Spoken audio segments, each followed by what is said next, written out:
இன்னைக்கு முடிய நல்லா கருகருன்னு வளர்க்கக்கூடிய ஒரு ஹேர் டே ஆயில் தான் பார்க்க போறாங்க. இந்த ஹேர் டே ஆயில்ல நம்ம 3 பொருட்கள் மட்டுமே சேர்க்க போறோம். இந்த ஹேர் டே ஆயில் எப்படி ப்ரிப்பேர் பண்றது, அதை எப்படி அப்ளை பண்றது அப்படிங்கிறதையும் நம்ம பார்த்துட்டு வந்துடலாம். இந்த ஹேர் டே ஆயில் ப்ரிப்பேர் பண்றதுக்கு ஃபர்ஸ்ட் நான் எடுத்திருக்கிற பொருள் பார்த்தீங்க அப்படின்னா கத்தாழைங்க. கத்தாழையை வந்து நல்லா கழுவிடணுங்க. நான் இது ஒரு நாள் ஃபுல்லாவே தண்ணியில போட்டு வச்சுட்டேன். ஏன்னா அதுல இருந்து எல்லோ கலர்ல ஒரு திரவம் வரும்.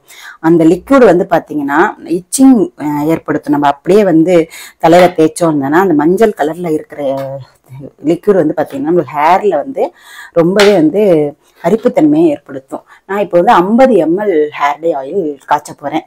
அதுக்காக நான் இந்த அளவுக்கு நான் கத்தாழை எடுத்திருக்கேன். கத்தாழையை தோல் சீவணும்னு அவசியம் இல்லை, நம்ம அப்படியே கூட சேர்த்துக்கலாங்க. ஏன்னா நம்ம கழுவிடுறோம் இல்லையா, நல்லா கழுவுறதுனால எந்த விதமான பாதிப்பும் நம்மளுக்கு வராது. குட்டி குட்டி பீஸா நான் கட் பண்ணிக்கிறேன்.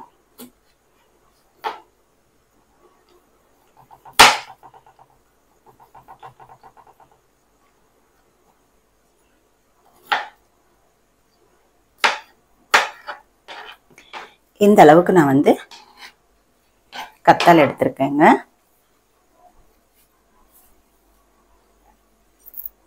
இந்த ஹேர் டே ஆயில் ப்ரிப்பேர் பண்றதுக்கு கண்டிப்பா இரும்பு கடாய் தான் எடுத்துக்கணுங்க. நான் கட் பண்ண ஆலோவேராவை தூக்கி கத்தாழையை நான் இதுல சேர்த்துறேன்.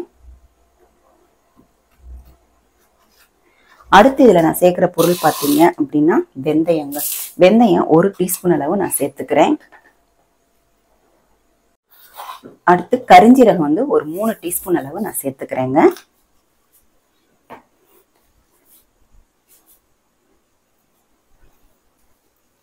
இப்போ இதுல நான் 50 ml அளவு தேங்காய் எண்ணெய் சேர்த்துக்கிறேன்.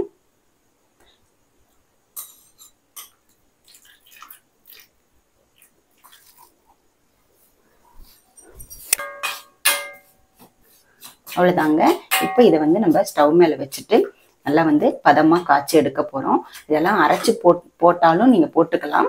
இப்ப நான் ஏற்கனவே அரைச்சு எப்படி யூஸ் பண்றதுன்ற வீடியோவும் நான் போட்டிருக்கேன். இப்ப நான் எல்லாத்தையும் முழுசாவே போட்டுக்கிறேன். ஏன்னா நம்ம ஹேர் டே ஆயில காய்ச்சிட்டு இதுல இருக்கிற பொருட்களை நான் வெளியே எடுக்க போறது இல்லை, அப்படியே வச்சுட்டு இதுல ஊற ஊற இந்த ஹேர் டே ஆயிலுக்கு நல்ல ஒரு கலர் கிடைக்குங்க. இப்ப நம்ம ஸ்டவ் ஆன் பண்ணிட்டு சிம்ல வச்சிடலாம்.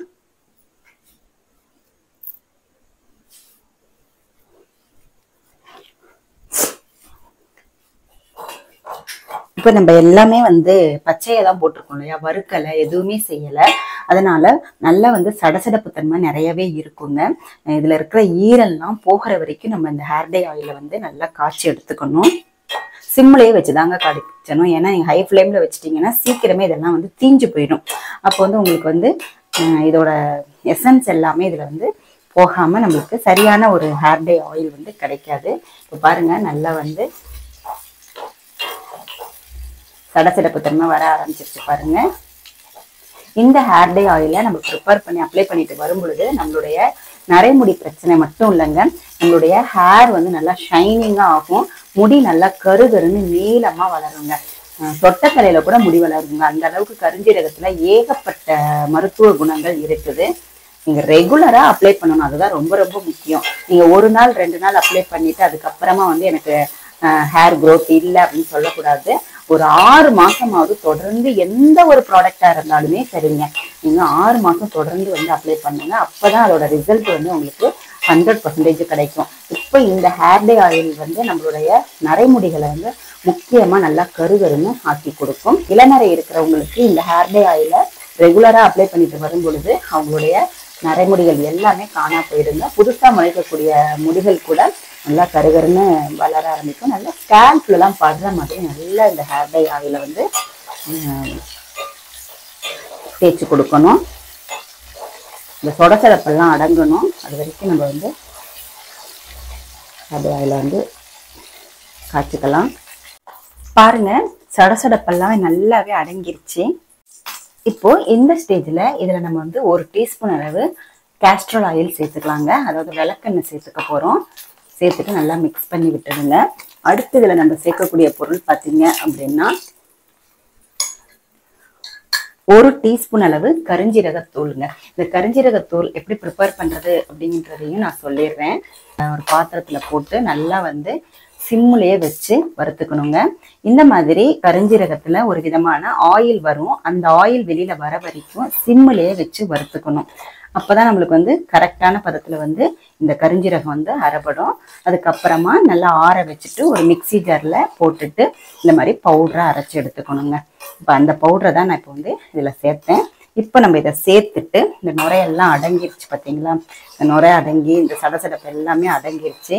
இப்போ நம்ம ஸ்டவ்வை வந்து ஆஃப் பண்ணிடலாம். இதுதான் பதம் ஹேர் டை ஆயில் காய்ச்சறதுக்கு. பாருங்க நல்லா கலரா நம்மளுக்கு கரிஞ்சீரக தூளை சேர்த்த உடனே நம்மளுக்கு நல்ல ஒரு ஹேர் டை ஆயில் கிடைச்சிருக்கு. இப்போ இது ஆறுனதுக்கு அப்புறமா அப்படியே இந்த கடாயிலே வந்து ஒரு நாள் நைட்டு புறாவுமே வச்சிருங்க.